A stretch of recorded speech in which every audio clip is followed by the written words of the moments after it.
Құрметті диқандар, ерте өнім алу мақсатында егілген Баялдының жанында тұрмыз.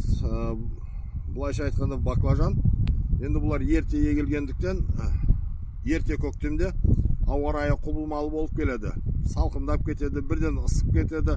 Осында ауа райының ауытқуынан климаттық стресс алады. Сол климаттық стресстен қорғау мақсатында.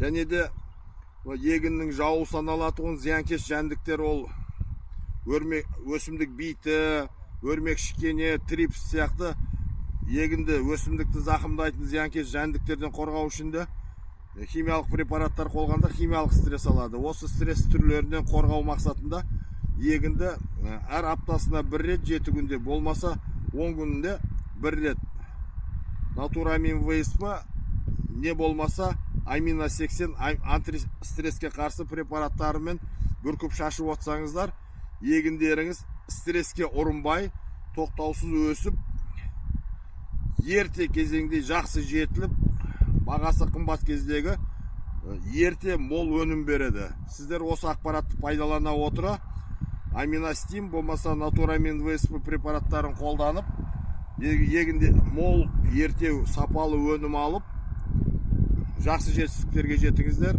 Зейін қойып тыңдағандарыңызға рахмет. Бай қуатты болыңыздар.